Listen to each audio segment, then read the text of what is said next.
जो तकरीर हर इमाम 4-5 मसले वाक़िया के साथ में बयान कर ही देते। तकरीर से पहले आप गए, एक जुम्मा में 5 मसले सीखा, 2 जुम्मा में 10, महीने में 4 जुम्मा, 4 को 5 से इंटू करे 20 मसले का अल्लामा एक महीने में हो गया। बुढ़ापे में हजारों मसाइल के अल्लामा हो जाएंगे। और मुझसे अच्छी तकरीर होती है।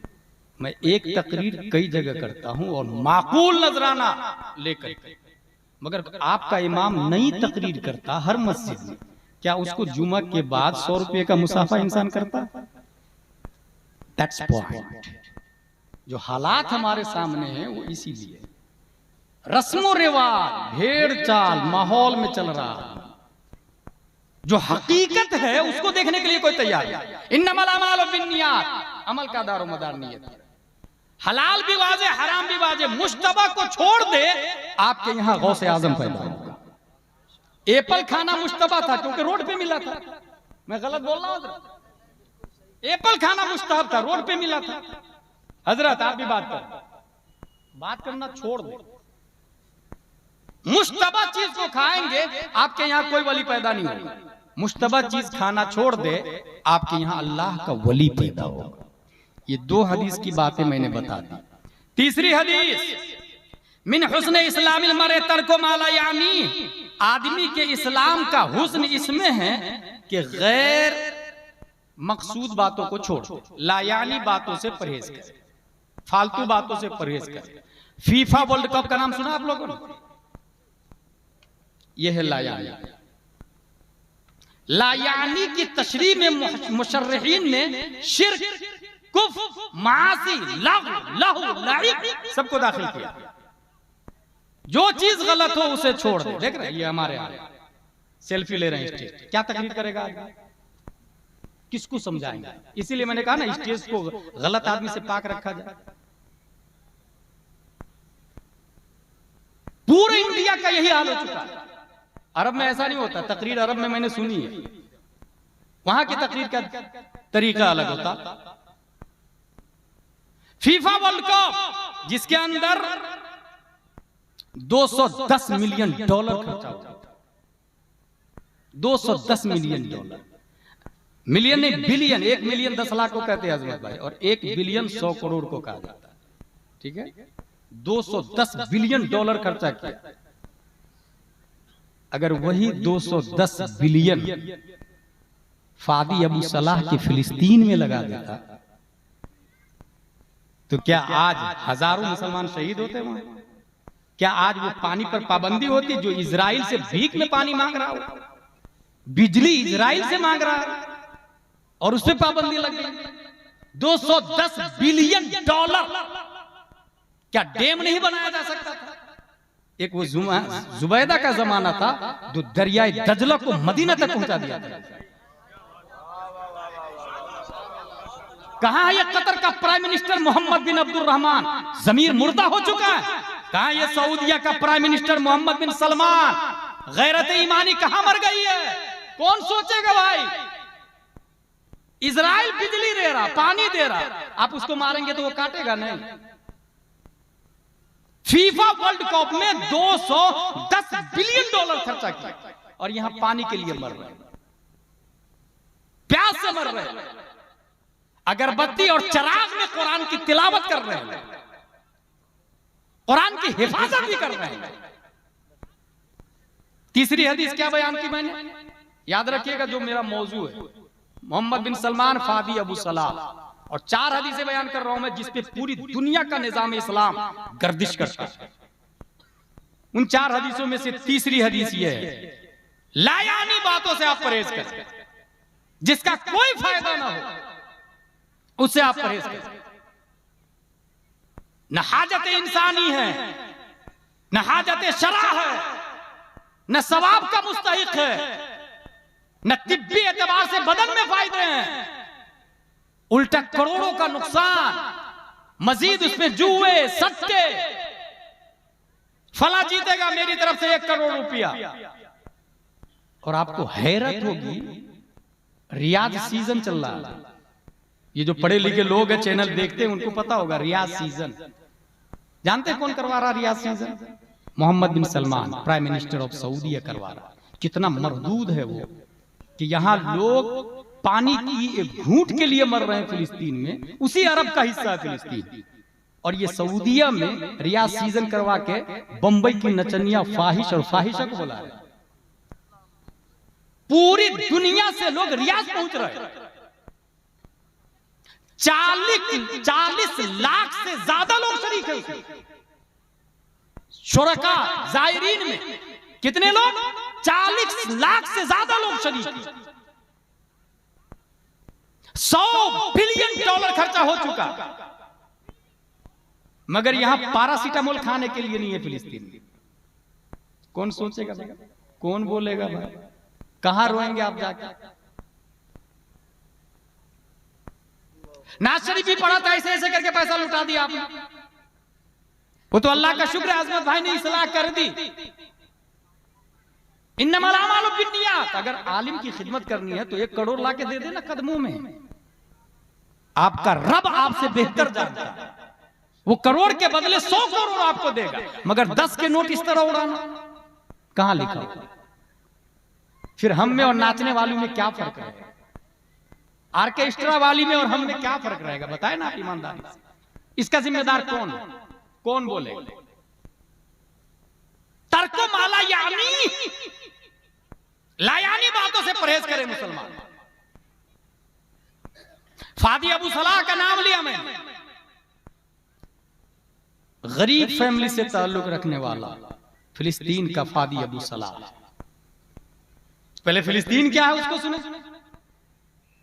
पहली जंग अजीम, first world war, WW1, first world war कहा जाता है उसको।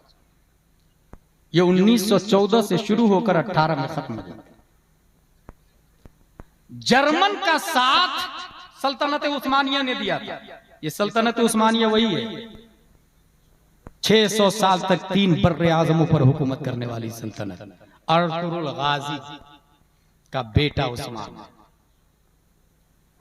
एशिया, यूरोप, अफ्रीका 3 बर्रे आजमों पर हुकूमत।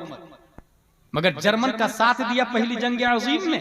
अमेरिका ने जर्मन को तबाह बर्बाद किया, साथ में सल्तनत उस्मानिया के टुकड़े टुकड़े टुकड़े। अब कोई बचा नहीं है, सीधा फिलिस्तीन पर कब्जा कर लिया उसने। किसने? बरतानिया। और सिर्फ कब्जा नहीं किया, बिलफोर्ड डिक्लेरेशन के नाम से एक एलानिया जारी किया और यहूदियों से यह कहा कि अनकरीब मैं तुम्हें इजराइल बनाने में मदद करूंगा। अभी तक इजराइल का नामो निशानी नहीं। याद रखिएगा, इजराइल वो मरदूद कौम है जिन्होंने अपने नबियों को कत्ल कर दिया। पहचान ले इसको अच्छे से। नबियों को, हजरत यहया और जकरिया को, हजरत ईसा अलैहिस्सलाम पर हुर्मत का फतवा लगाने वाले यही मुफ्ती लोग हैं, यहूदियों के उलमा। अभी पोप बोल रहा अमेरिका से कि नहीं ये नहीं है, वो इस्लाम के अगेंस्ट यूनिटी बनाने के लिए बोल रहा है। 1914 से 18 तक फर्स्ट वर्ल्ड वॉर खत्म, बरतानिया का कब्जा, ऐलान कर दिया मैं मदद करूंगा। 1945 में सेकेंड वर्ल्ड वॉर कब शुरू होता है? 1939 खत्म होता 45। इजराइल की बुनियाद डालने की बात है। इजराइल कब्जा कर चुके थे काफी हद तक, यहूदी लोग कब्जा कर चुके थे। और धीरे धीरे धीरे जब एहसास हुआ लोगों को कि इजराइल को पूरा पांव फैला चुका है, एहतिजाज किया मुसलमानों, लड़ना झगड़ना शुरू किया। तो बरतानिया ने कहा ठीक है, अमेरिका ने कहा यूएनओ में फैसला होगा, इधर आ जाओ। और यूएनओ में क्या फैसला हुआ जानते हैं? 48% फिलिस्तीन को दिया, 44% इजराइल को दिया, 8% मस्जिद अक्सा वाला एरिया अपने अंडर में रख लिया। अंडर में क्यों रखा? यही समझने वाली बात है। ये 8% मस्जिद अक्सा वाला एरिया इसलिए रखा अपने अंडर में कि इसके लिए तुम दोनों लड़ो। यहूदी बोलता मस्जिद अक्सा हमारी है, ईसाई बोलता मस्जिद अक्सा हमारी है, मुसलमान बोलते मस्जिद अक्सा हमारी है, क्योंकि मेराज पर रब के ने नबी को बुलाया तो आसमानी सफर यहीं से शुरू हुआ था। तमाम नबियों की इमामत हमारे नबी ने इसी मस्जिद में की, मस्जिद हराम में नहीं, मस्जिद नबवी में नहीं, मस्जिद अक्सा में इमामत की हमारे नबी ने। और मुअज्जिन हजरत जिब्रील अलैहिस्सलाम, तीनों लड़ 1948 में 3 हिस्सों में बांट दिया। यरूशलेम को अपने अंडर में रख लिया 8% को। क्यों? ताकि इन दोनों के लिए लड़ना वेपन हम बेचेंगे। पूरी दुनिया में कितनी कंट्री पता आप लोग को? 208 कंट्री, उसमें वेपन इंडस्ट्री उन्हीं के पास है। अभी इजराइल और फिलिस्तीन की लड़ाई में 92% वेपन वहीं से लिए गए, अमेरिका से। बिलियनों का फायदा हो रहा है उसका। तुम लड़ो, औजार हम देंगे। अच्छा, खुद बराह रास्त इन्वॉल्व नहीं हो रहा, लेकिन डरा के सबको रखा। ठीक 1 साल पहले 1948 की बात बताई मैंने, 1947 में इंडिया का यही हाल था। 1857 से लेकर 1947 तक हुकूमत करते रहे। जब हमने आवाज उठाई, सुभाष चंद्र बोस, किफायत अली काफी, अल्लामा फजले खैराबादी, महारानी लक्ष्मीबाई, जब बुलंद आवाज की तो कहा ठीक है जा रहा हूं, लेकिन डिवाइडिंग मैं अपने हिसाब से करूंगा। एक हिस्सा मुसलमान को दिया पाकिस्तान, दूसरा हिस्सा इनको भारत, तीसरा हिस्सा कश्मीर, न तुम्हारा न तुम्हारा। दिमाग देखे गेम कहां से चल रहा आप सोच भी नहीं सकते। इसके लिए तुम दोनों लड़ना, वेपन हम बेचेंगे, औजार हम बेचेंगे, AK-47 हम सप्लाई करेंगे, फाइटर हम सप्लाई करेंगे, ड्रोन हम सप्लाई करेंगे, तो मिसाइल बारूद हम सप्लाई करेंगे। और कामयाब है वो। इन्नमा लिकुल्लि इम्रिइन मा नवा, हदीस शरीफ में आया ना। अमल का दारो मदार नियत पर है, जैसी नियत करेगा कामयाबी मिलेगी। और जब 7 अक्टूबर 6:20 6:30 बजे 20 में 5000 रॉकेट हमास ने फायर किए, पूरी दुनिया कहने लगी terrorist terrorist terrorist terrorist. A question arises in our mind.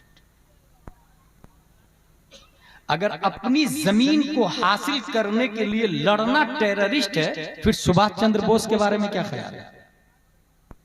Jawaharlal Nehru के बारे में क्या ख्याल है? महात्मा गांधी के बारे में क्या ख्याल है? अल्लामा फजल खैराबादी के बारे में क्या राय? किफायत अली काफी के बारे में क्या राय? लिहाजा पूरी दुनिया को यह मानना पड़ेगा कि अपने हक के लिए लड़ना ये टेररिस्ट नहीं, फ्रीडम फाइटिंग है। अगर ये फ्रीडम फाइटिंग है तो करोड़ों रहमतें हो हमास के मुजाहिदीन पर। आप टेररिस्ट नहीं, फ्रीडम फाइटर है।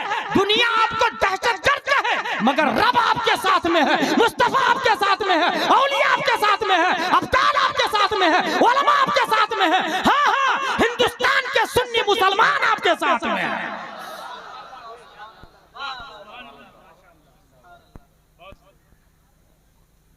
ऐसे माहौल में लड़ते लड़ते फादी अबू सलाह जब मैदान में आता है,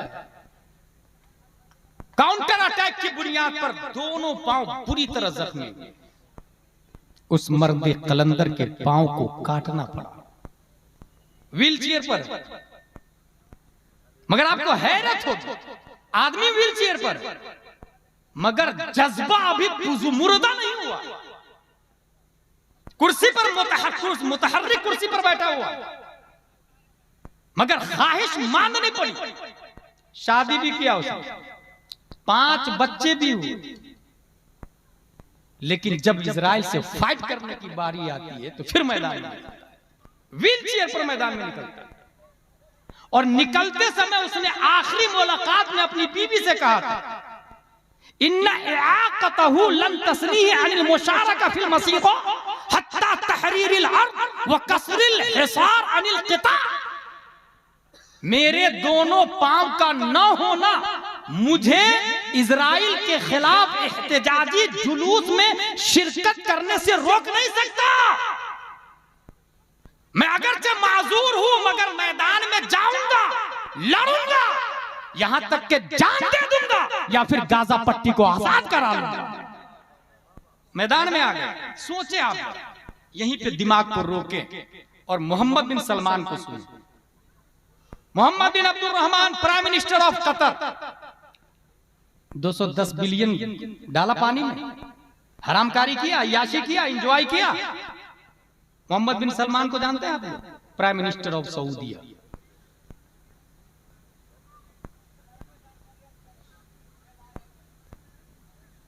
सऊदी का हाकिम है फादी अबू सलाह, फिलिस्तीन का एक आम आदमी है, इजराइल के खिलाफ मैदान में लड़ रहा है। और किससे लड़ रहा है आपको हैरत होगी, क्योंकि अमेरिका ने वेपन इजराइल को दिया। ये बंदा वेपन की जगह रस्सी में पत्थर बांधता और फिर घुमा करके इजराइल की तरफ रस्सी को फेंकता। सोचे आप, इस जदीद टेक्नोलॉजी के दौर, ड्रोन के जमाने, फाइटर के जमाने, रस्सी में पत्थर बांध के पत्थर फेंक रहा, और 1-2 घंटे नहीं, व्हील चेयर पर घंटों लड़ रहा, और सिर्फ अकेले ही लड़ नहीं रहा। फिलिस्तीन ने जब ये देखा माजूर होकर के, दोनों पांव न होने के बावजूद लंगड़ा होकर के इतना जज्बा है, इसलिए हमारी फौज का लीडर, हीरो, कमांडर यही मर्द रहेगा, यही मर्द रहेगा। और ठीक कुछ साल पहले पाक के अंदर जब कादियानियों के खिलाफ एहतजाज चल रहा था, उस पर पूरे कादियानियों के खिलाफ फिरक़े बातिला के खिलाफ पार्लियामेंट में अपने बिल को पास करने के लिए मैदान में सबसे आगे अगर कोई मर्द कलंदर था तो वो भी व्हील चेयर पर था। तहरीक लब्बैक या रसूल अल्लाह का खादिम हुसैन रज़वी साहब व्हील चेयर पर दिन भर लड़ता रहा बंदा, शाम को जामे शहादत नोश कर लेता है। एक बीवी है, 5 बच्चे। अब जरा सोचे, Mohammad bin Salman prime minister of सऊदीया, मगर वो मुर्दा है। फादी अबू सलाह फिलिस्तीन का एक आम आदमी है, मगर जिंदा है, मगर जिंदा है। 3.5 करोड़ लोगों का हाकिम है Mohammed bin Salman. Population of Saudi Arabia 3.5 crore लोगों का हाकिम है, मगर मुर्दा। एक आदमी भी दिल से कदर नहीं करता, मगर यह बंदा सिर्फ 5 बच्चे और एक बीवी का हाकिम है, मगर जिंदा है। और 1-2 नहीं, करोड़ों दिलों में जिंदा है, रब की बारगाह में जिंदा है। यही नहीं, $25 बिलियन का तनहा मालिक है मोहम्मद बिन सलमान। $25 बिलियन का तनहा मालिक है, मगर मुर्दा है। फादी अबू सलाह 1 रुपया भी छोड़ा नहीं अपनी बीवी के लिए, मगर जिंदा है, मगर जिंदा है। उसके पास दोनों पांव है, मगर मुर्दा है। लंगड़ा से भी बदतर है मोहम्मद बिन सलमान। इसके पास दोनों पांव भी नहीं है, मगर रफ्तार का ये आलम है कि 1 सेकंड के करोड़वां हिस्सा में सजदे में सर रखता है और रब की बारगाह में पहुंच जाता है, मगर जिंदा। सोचिए आप जरा, सिर्फ यही नहीं, 21,49,000 स्क्वायर किलोमीटर जमीन का सुल्तान है मोहम्मद बिन सलमान, मगर मुर्दा। उसके पास सिवाय 2 गज जमीन के और कुछ भी नहीं, मगर फादी अबू सलाह जिंदा। फादी अबू सलाह जिंदा। 40 लाख से ज्यादा लोगों को शिरकत किया रियाद सीजन के अंदर। दुनिया से फाहिश को बुलाया, तर्को माला यानी पर अमल नहीं किया। सोचिए आप, 40 लाख लोग मोहम्मद बिन सलमान ने बुलाया। कितने लोगों को? 40 लाख लोग।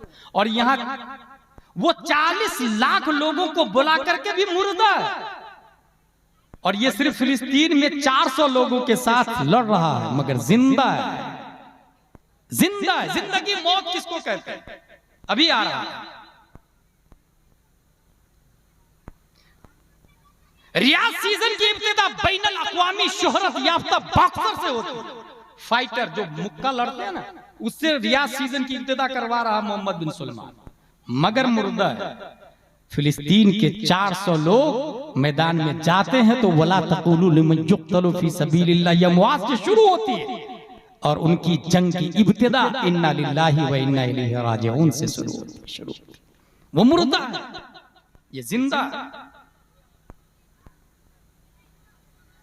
और कोई ये ना कहे मोहम्मद बिन सलमान जिंदा नहीं। जिंदगी किसको कहते हैं? हुजूर सल्लल्लाहु तआला अलैहि वसल्लम ने अबू जहल से कहा, अबू जहल मान लो मैं अल्लाह का रसूल।